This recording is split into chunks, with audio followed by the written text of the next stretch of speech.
Hey there, everyone. Give you guys a display of this winter wonderland that we got going on here. So today I'm going to give you guys my initial impressions of the primary arms 5 to 25 by 56. Actually, move it a little bit closer. Is that good? Yeah, let's get you a little closer. Okay, right there. That's good. So I'm shooting 200 yards now. And I have a 22 conversion bolt with it, right? It's got the CMMG 22 conversion bolt. Guys, if you've never shot a 5 to 25, like I have not prior to today, I definitely recommend that you order this with a 22 conversion bolt because there's a lot of learning to do, and you're better off doing that learning with 22s, okay? I mean, I got 22s galore over here. I've already shot like 300 rounds with this scope, and I'm gonna probably, whatever I got here, I'm gonna probably shoot another 200 before I'm done here today. So, initial impressions, okay? The first thing that kind of stood out to me, and I already did a couple of videos with regards to mounting the scope and initial thoughts, unboxing it. And I did a video on how to set the locking turns, which is really important. You guys got to see it. Okay, but now mounting it onto this gun, okay, and this is basically a 16-inch AR-15 that has a 22 conversion bolt in right now.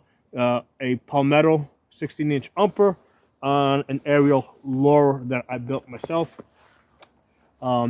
So I weighed this thing out without a magazine in the gun. This thing weighs like 9 pounds, 2 ounces.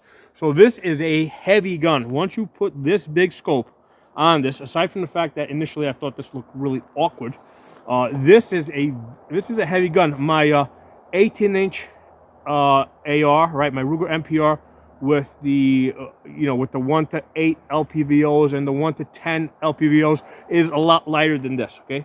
So there's a noticeable difference here, and like you kind of jump up from, okay, the LPVO is like sort of manageable. Like red dot with a magnifier is very manageable, especially if you take off the magnifier and you just got a red dot. That's like very easy to move around with.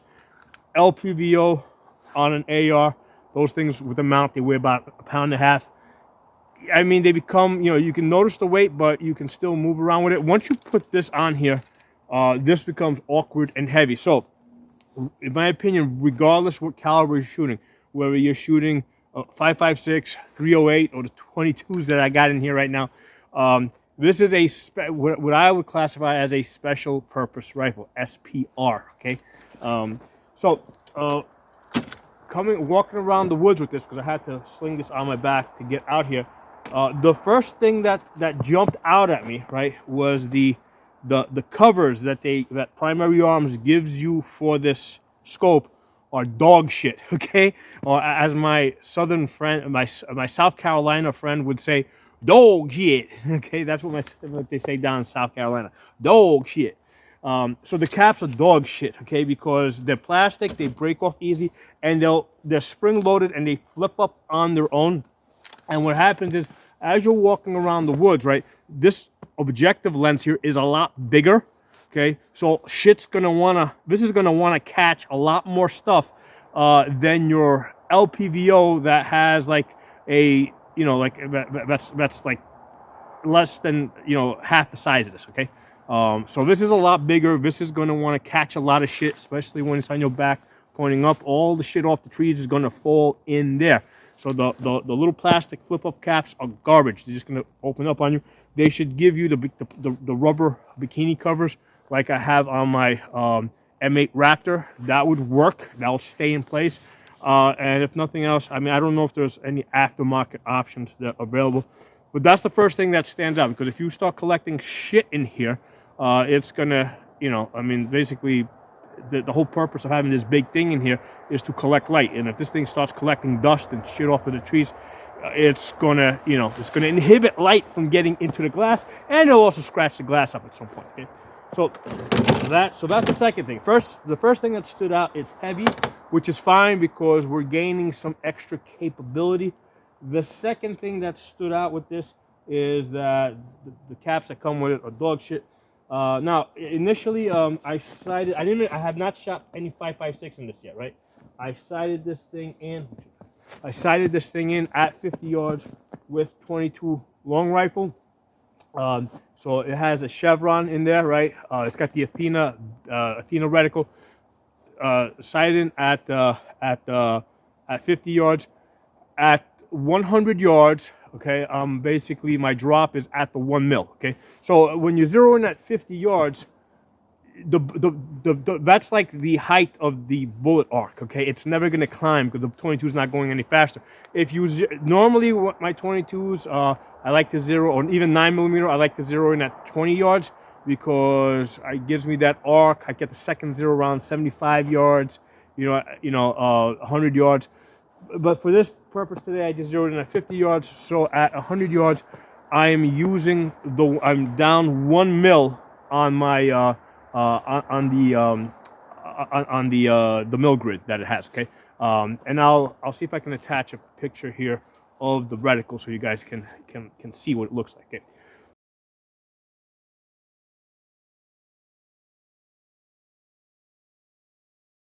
So that's at 100 yards on 1 mil down, which is the top of that little spine. Okay, and then from there I came straight out here to 200 yards. Okay, so at 200 yards, I'm zooming in. I'm watching the impacts.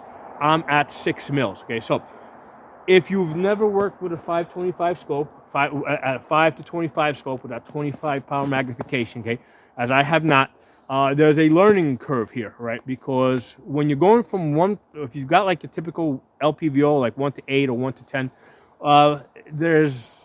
you're zooming in. You can, whether you're in 1 power, right, or you're in 8 power, you can see the whole reticle. Even if you have a first focal plane scope, right, and you have, let's say, like, you can see down far enough. Okay, with the 25 power, okay, when I zoom into 25, okay, and I focus in on the reticle, okay, the 6 is at the very bottom of my field of view. So as I'm looking over here, the 6 is like way down here. Okay, so I think I can see the 6. I think maybe 7. 8 is like right at the edge. Like 7 mils is out of my field of view. Right. So this is your field of view. It's down here. So as you zoom in, right, the reticle is going to come out of your field of view.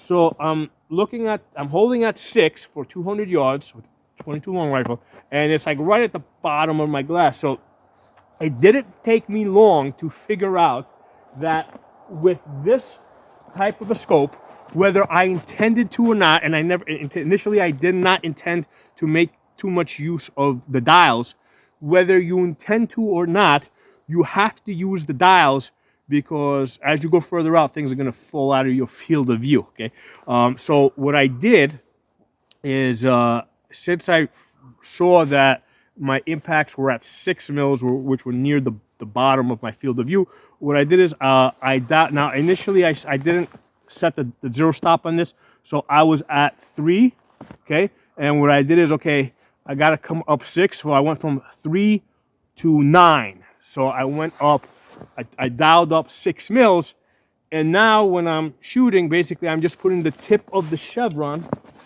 on the bullseye that I'm trying to hit, and I'm basically right there with these 22s. Okay, so you gotta kind of figure out where, like if you don't already know, at whatever, given the distance that you're shooting at, if you don't know what the drop is, right? You take a shot, you see where the impact is, you get an idea of how many mils down you are, right? Now because the reticle and the dial are in mils, when you see that you are let's say you're 10 mils down, well, now you dial 10 up, right? So now that brings you to, brings the tip of your chevron to the bullseye. In this case, I was down 6 mils, so I dialed up 6, and now the tip of my chevron is on the bullseye. So that's a different line of thinking than everything I've done in the past, like I've been training whatever for the last 2-3 years with LPVOs, this is a very different approach because as you zoom in, your field of view basically gets restricted so much. Okay, now um, the when you're in 5 power, all you really see is a duplex because the lines are very thin, and they have to make the lines very thin, so that when you dial up, right, when you zoom in to the higher magnifications, you know you have thin lines instead of like these big blocky lines that cover up your bullseye. Okay, so when you're in so this scope is like set up to work. Like you can use 5, 6, 7, 8 to kind of get you in the area, but then you kind of have to dial up a little bit so so that you can see the mill lines and you can be able to measure where your impacts are hitting and make the adjustments. Okay.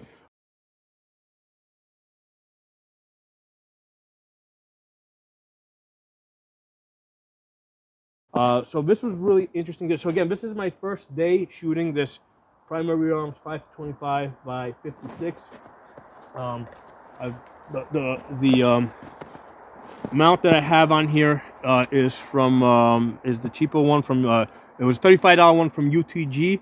I am gonna get a 20 MOA one, which was $70.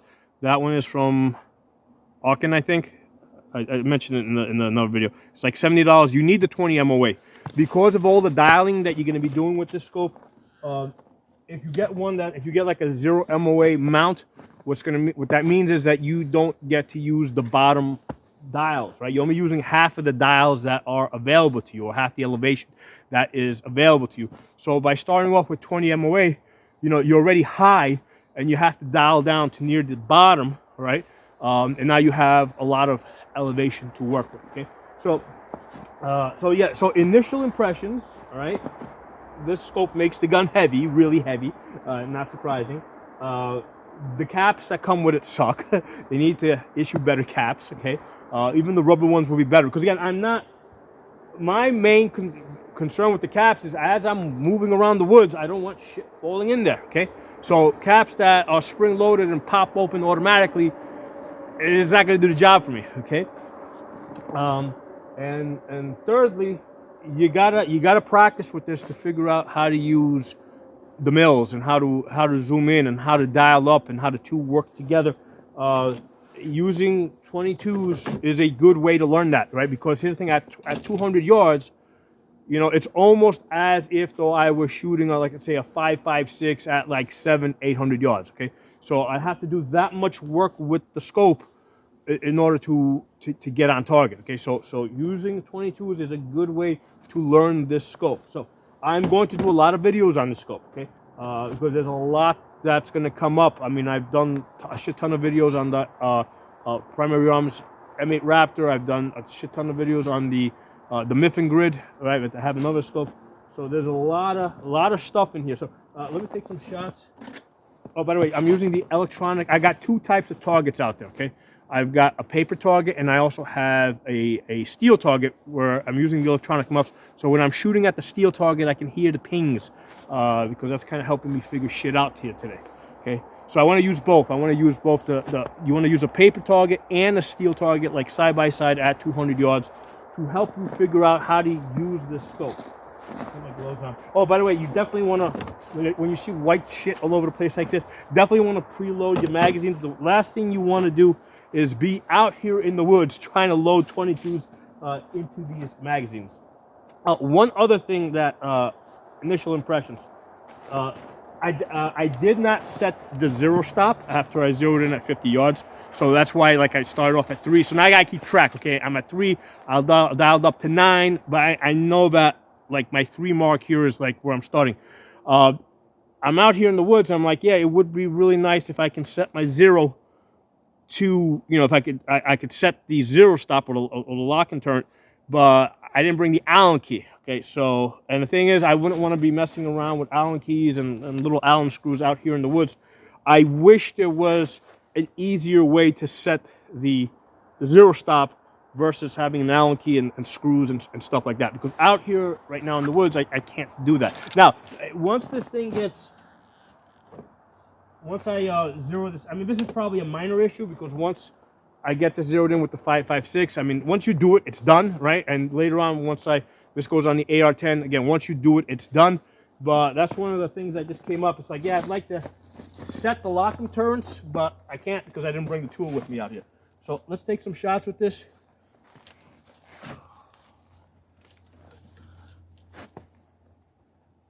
So I'm already up at 9 mils, so I already got my height. It's all starting to get a little dark now. Not too dark, but it's a little dark. So you definitely gotta like zoom down to find your target, right? Because of that field of it, and then zoom up once you get in on it.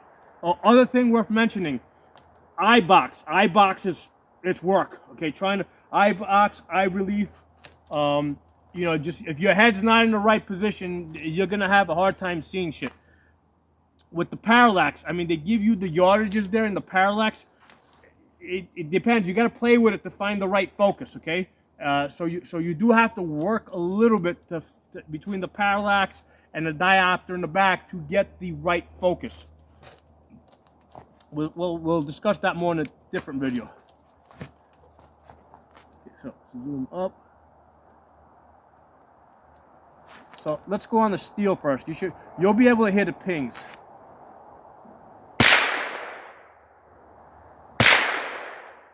Hit. Hit. Hit. Hit. Hit.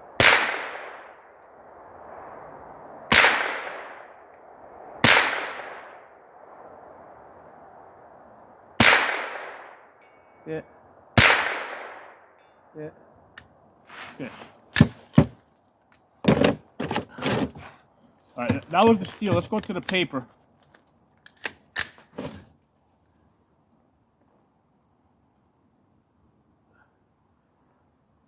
Now the paper's a lot smaller than the steel. The steel's 2 foot by 1 foot. The paper's only like whatever, like 12 by 12 or something. I lost it. You gotta dial down to find your freaking target. There it is. And then dial up.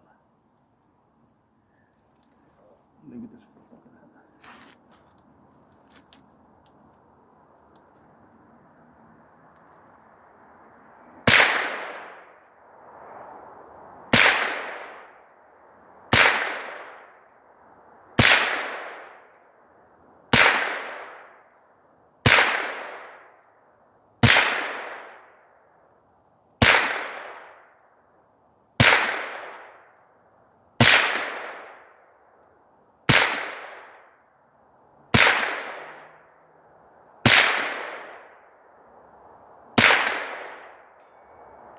That was high. I heard that on the steel.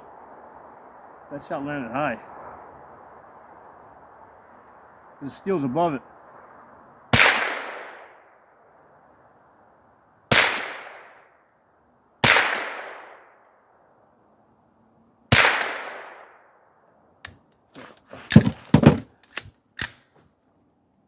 All right, let's see if we manage. I know I was dialed in pretty good on the steel. We got lots of successive hits. The paper is a small target. Let's see if we got hits on the paper. I'll pause you guys and we'll walk.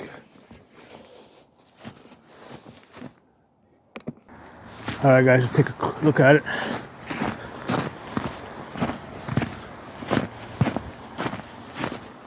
Okay.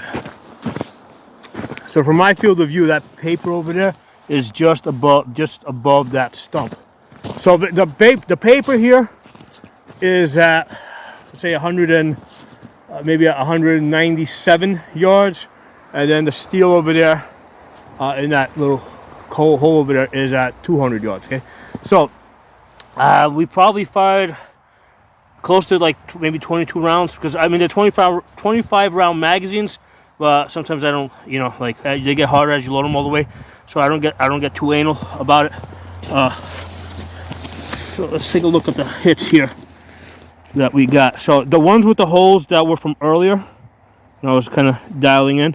So the new holes, we got 1, 2, 3, 4, 5, 6, 7, 8, 9, 10, 11.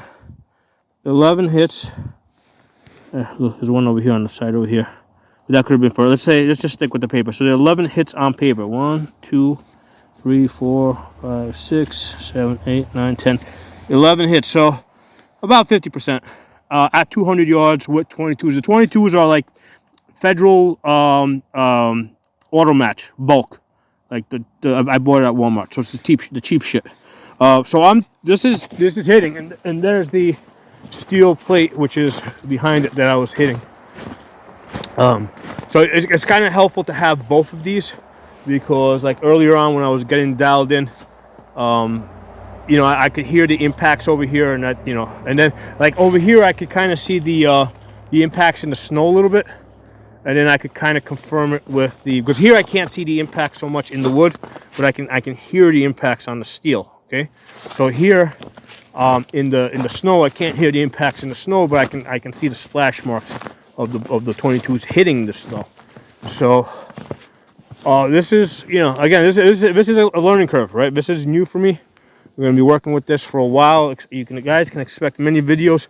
I'm going to include a link to a primary arms scope playlist that I have going on. I've got videos in there from the M8 Raptor, from the M10S, and now I'm going to start throwing in this 5 to 25 SLX from primary arms. Okay, so hope you guys enjoyed the video. Drop some comments, and you know, this is a learning thing here. You know, so. And again, the 22s allow me, like I said, I've already shot like 300 rounds today. It's a good way to learn really fast and do a lot of shooting.